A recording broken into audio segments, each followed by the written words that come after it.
ばかりが溢れ返るこの儚きようにつまず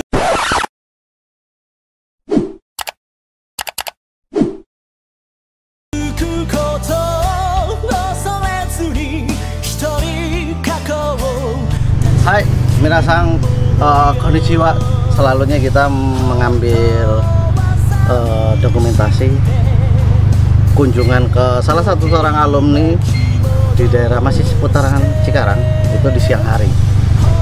Dapat gratis makan soalnya kalau siang hari ya guys ya. Jadi kita makan gratis.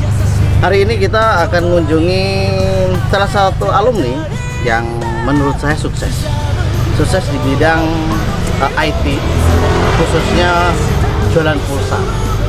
Namun luar biasa omsetnya itu saya kalah, mungkin secara omset kalah. Nah ini adalah namanya ITS Payment, alumninya namanya Pak Guntur. Kita coba masuk ke dalam saja, ayo guys.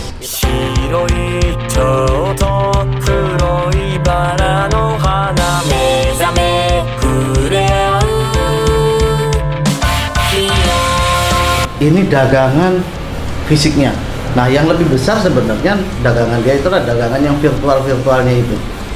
Yang nilai duitnya mungkin jauh lebih besar daripada apa yang kita bayangkan ternyata. Seberapa besarnya nanti kita dengarkan ceritanya, seberapa pergerakannya dan bagaimana triknya. Yuk kita langsung masuk ke dapur. Om Guntur ini sebenarnya sih banyak sejarah tersendiri secara pribadi dengan saya, karena secara pribadi dengan saya itu satu angkatan, satu kamar, ya apalagi ya kita ya, satu senta enggak ya kita beda, senta beda. Nanti dia juga ternyata ada sejarah tersendiri dengan Om Sumo setelah pulang. Nah, nanti kita ceritakan sebenarnya Om Guntur itu angkatan berapa dan rekrutan mana sih? Saya itu angkatan 121 rekrutan Gorontalo.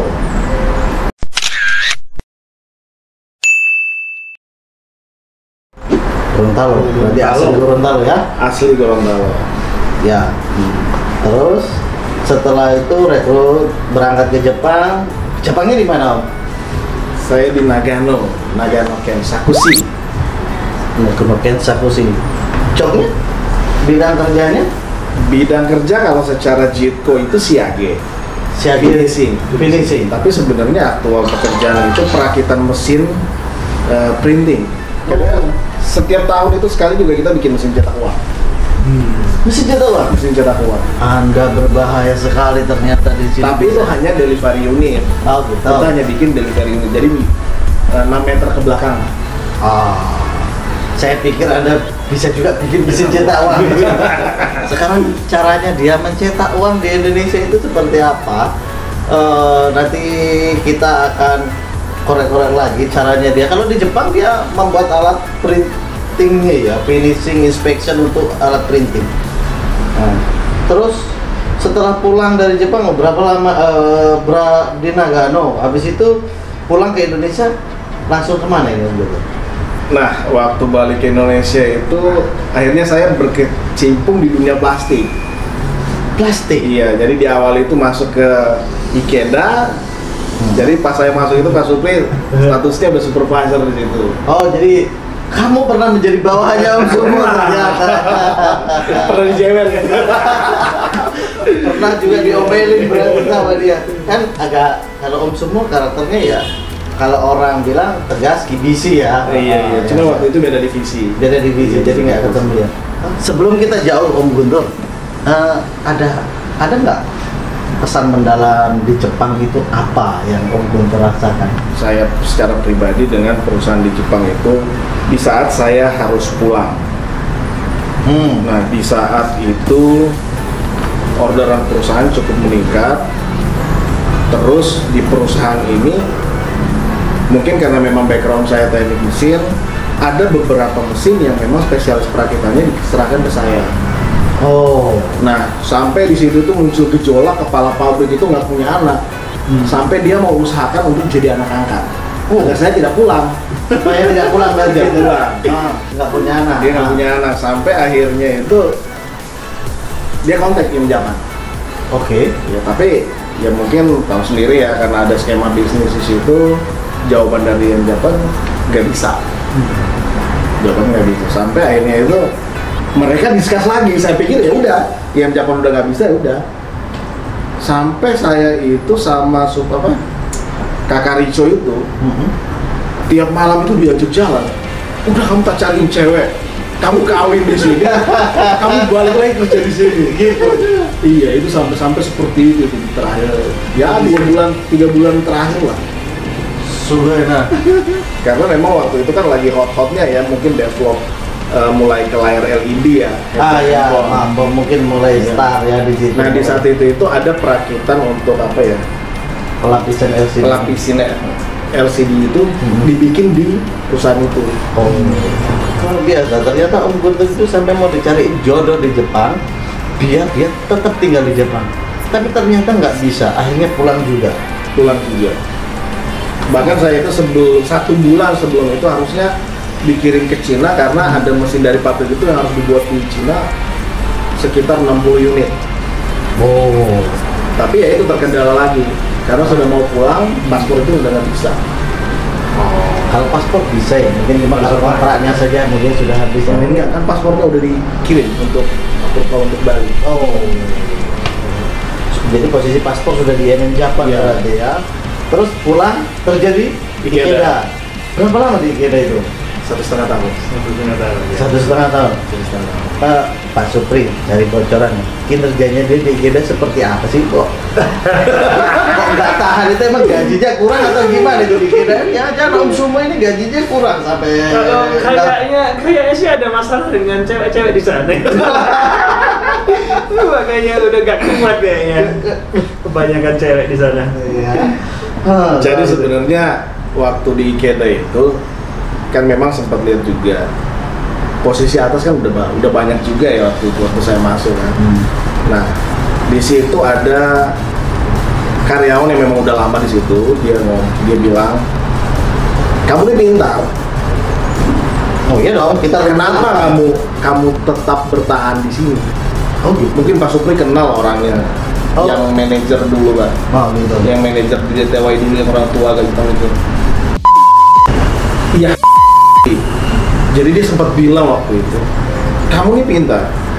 Kenapa kamu masih bertahan di sini?" Begitu. Saya diam, habis itu dia bilang, "Untuk apa kamu bekerja di perusahaan yang besar tapi pendapatan kamu kecil? Mendingan kamu di perusahaan kecil tapi pendapatan kamu besar." Kalau menurut saya itu strategi dia menghilangkan kompetitor supaya Om Guntur itu pergi, si bapak ini bisa mengambil posisi yang lebih besar. Dan Pak Guntur itu tidak sadar kalau sedang ditendang secara halus dari perusahaannya. Betul nggak Pak Sumo? Padahal kan saya secara manajemen kita menyiapkan orang-orang muda untuk menggantikan yang tua ini gitu. Kita sudah mengatur itu, semua alumni itu disiapkan untuk ini gitu. Nah, sebenarnya ternyata ininya gitu. Gitu. Nah, jadi tahu saya. Analogi saya masuk akal teman-teman ya. Ternyata memang masih polos ya waktu pulang dari Jepang itu masih nunggu, belum tahu dunia politik itu seperti apa. Politik di dunia kerja pun ada politik dan trik seperti ini yang dialami. Mungkin kita merasa dimotivasi. Sebenarnya kita sedang ditendang sama dia supaya posisinya aman. Akhirnya setelah itu Anda termotivasi untuk keluar ya? Iya, dan itu memang benar-benar terjadi. Ya, Anda keluar betul lah. Bener keluar. Finally Anda bekerja di situ berapa lama di perusahaan yang baru setelah dari 8 tahun. Ternyata 8 tahun juga mampu bertahan 8 tahun, luar biasa. Itu yang di bidang plastik tadi ya? Juga. Oke. Di bidang plastik, posisi terakhir di situ apa? Karena itu perusahaan Taiwan, soalnya posisi kita nggak jelas. Nggak jelas. Tapi secara penguasaan, ya setelah semua sudah diserahkan. Yang diserah ya, senior manager atau GM gitu lah. Nggak tahu lah, karena memang nggak ada, karena itu perusahaan Taiwan ya. Jadi nggak jelas. Alumni Jepang agak sedikit membelot ini teman-teman. Ini agak sedikit kurang komitmen sama Nipponnya itu jiwa Bushido-nya itu kurang ini kalau masih melenceng ke Taiwan. Tapi akhirnya dia tobat nasuha hari ini, akhirnya membangun usaha sendiri. Idenya awal untuk membuat jualan pulsa ITS ini apa sih Om Guntur? Mungkin karena saya terlalu banyak baca itu ya, passive income. Oh. Mengejar passive income. Nah, di situ saya dapat satu buah tutorial untuk membuat server pulsa itu di tahun 2013 ya. Akhirnya saya coba bikin, cuman karena memang saya nggak ada basic Di IT. di dunia telco. Jadi memang sempat mandek juga. Setelah server pun jadi itu 6 bulan itu nggak ada pemasukan. Oh, kalau boleh tahu, investasi modal yang pertama itu sampai mandek 6 bulan itu habis berapa banyak itu, Bro? Kalau dulu untuk membuat hal yang seperti ini modalnya nggak besar. Tapi pada tahun itu kan nilai ekonomi Iya. kan masih bagus. Paling habis 30 sampai 40-an juta. 30-40 juta itu besar, kawan. Pada tahun segitu tuh cukup besar itu. Nah, syukurnya saya ketemu dengan orang Makassar yang memang punya jalur switching ke PLN ya. PLN. Iya. Nah, di situ agak ternyata mainnya begini. Terus lama-kelamaan masuk ke komunitas. Ternyata mainnya begini, ambil barangnya di sini. Pak, tunggu dulu. Apa hubungannya bisnis telepon dengan PLN? PLN kan jualannya listrik. Benar, tapi sebenarnya jalurnya sudah virtual sejak dulu. Jalur listrik itu sebenarnya virtual. Iya, sudah virtual. Seperti kalau yang kita kenal sekarang token-token itu ya. Itu token. Oke, berarti dari situ. Dan pada saat itu tentunya kan masih sambil kerja ya. Bagaimana Masih kerja. Masih kerja. Posisinya Anda resign tahun berapa? Saya resign tahun 2014. Dari 2014. Keluar itu sudah berani memutuskan keluar, memang sudah ada pemasukan dari bisnis pulsa Sudah lebih besar. Sudah lebih besar Income-nya dari sudah lebih besar. income-nya lebih besar dari Oh, ya pantas lah. pantas lah, udah berani maksa ya. Income-nya sudah lebih besar. Karena itu kesalahan. Itu kesalahan terbesar. Oh gitu ya. Iya, ketika saya beranggapan gaji saya sudah sama dengan pendapatan saya resign, dan itu ternyata fatal. Ternyata overhead di luar ternyata Sudah lebih tinggi. Lebih tinggi. Dan itu saya sadari setelah 4 bulan. Setelah 4 bulan. Kalau saya kemarin kan, saya saat rintis Sumo itu kan saya masih kerja itu. ya. Saya kurang lebih 3-4 kali lipat income saya dapat dari Sumo dibandingkan di Ikeda, saya resign. Dengan seperti itu saya mungkin lebih kuat ya. Udah nggak diomelin istri lagi gitu maksudnya. Betul. Kalau masih pas ataupun sama, pasti sama keluarga nggak boleh keluar. Iya, goyang. Pasti. Kalau kita harus sudah siap di sini. Sudah nyiapin di situ, kalau saya itu memang salah. Kalau memang saya juga sudah siap, saya ya kurang lebih 3-4 kali Ya, juga. ya. Nah, 3-4 kali gaji saya itu sudah tercover sama usaha mandiri saya, barulah saya memutuskan keluar. Ya. Sehingga dapur itu tetap aman. Iya, iya. Minimal 1 kali gajinya buat dapur lah. Kita masih ada saving sekitar 2-3 kali gaji kita untuk pengembangan usaha. Ya. Sehingga orang rumah nggak komplain. Kalau dapur nggak ngepur, kalau uang salonnya kurang ya dilempar panci nanti gitu ya. Hasilnya Om Guntur yang salah aja sekarang sukses. Salahnya sukses gitu kan? Salah strategi aja sukses dia, tapi memang dasarnya pintar lah. Omsetnya Om Guntur 1 bulan itu berapa sih? Jangan ngomongin omset. Karena kalau Anda tahu disebutkan nanti bisa pecah itu kamera TV-nya semuanya. Di dunia telco itu nggak bisa nyebutin omset. Oh, nggak bisa ya. Iya, karena terlalu haram ya. Karena di mata pengusaha yang lain itu abnormal sebenarnya. Sehari aja ya. Sehari itu rating pergerakan cash flow-nya, transaksinya sampai berapa banyak kalau satu hari? Sehari itu estimasi sekitar 1,2 sampai 1,3.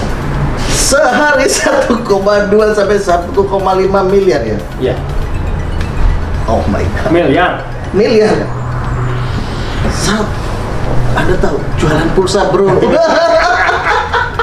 Ini masih kecil, banyak teman-teman di luar yang main begini. 4M 1 jam itu ada. 4M 1 jam. Itu ada. Keren 4M 1 jam. ya. Nah, ini apa nggak terkategori alumni yang luar biasa sukses? Sebenarnya IMM Japan harus lihat ini alumninya yang manteng-manteng begini, wajar lah kalau di Jepang dulu dipertahankan karena dia pintar ternyata ya. Memang dinikahin di sana Sampai ya. mau dicariin jodoh di sana. Ternyata Kita nggak ada apa-apanya kawan. ITS itu mencakup apa saja selain jualan pulsa? Yang kita tahu saya kan jualan pulsa, token listrik dan lain sebagainya. Sebenarnya apa sih scoop bisnisnya itu? Scoop bisnisnya sebenarnya kalau badan usahanya kan Indoterra Solution tuh. Ya, Indoterra Solution. Jadi kalau Indoterra Solution itu agak luas ya. Selain bisnis telco yang sudah berjalan, sebenarnya kita ada perluasan untuk ke IT, ke 4.0. 4.0 Ya, sistem. jadi industri 4.0 itu kita juga bisa support, terutama untuk penyediaan server apa segala untuk sistemnya kita bisa. Oh, pesan dari Om Guntur apa ini? Kalau yang masih cancel saya nabung aja dulu. Nabung ya? Nabung aja, simpan semua duitnya. Simpan. Karena ketika kalian pergi dari Indonesia dan kalian balik ke Indonesia, itu sudah beda. Sudah beda. Yang dulu kalian cita-citakan, setelah kalian balik lagi, Kondisinya sudah berbeda. Kalau yang buat yang sedang atau akan memulai bisnis mungkin ada sedikit yang disampaikan sama Om Guntur, apa pesan? Ya kalau mulai bisnis saat ini ya semangat aja. Gambar nih. Semangat aja. Ya, teman-teman, bagi yang butuh pulsa, silakan buka di aplikasinya di App Store maupun di iOS tentang untuk ITS Pulsa atau ITS Payment. ITS Payment. Ya, silakan searching ITS Payment. Di situ Anda bisa mendownload aplikasinya, registrasi, dan Anda yang perlu Anda tahu nih, harganya pasti lebih murah daripada beli di toko online lainnya. Karena beli pulsa yang 100.000 nggak sampai 100.000. Kalau kita menggunakan M-Banking, harganya di atas 100.000. Nah, itu saya usernya, jadi saya bisa ngomong banyak. Nanti download ITS Payment, ya. Nanti komen Komen yang tulis banyak. ID-nya di bawah, nanti kita undi 10 orang kita kasih deposit 100 ribuan. Ya teman-teman, nanti silahkan download di aplikasinya, screenshot dan munculin saja ID ITS Ketika ada ID-nya Payment di bawah. di bawahnya, di komen video ini. Nah, nanti ada 10 orang yang diundi yang beruntung akan dapat giveaway dari ITS Payment. Terima kasih Sacho. Arigato. Oke, terima kasih ngobrol-ngobrolnya, terima kasih sharingnya. Terima kasih. Semoga bermanfaat buat kita semua. Kita tutup dengan S Channel. Mantap.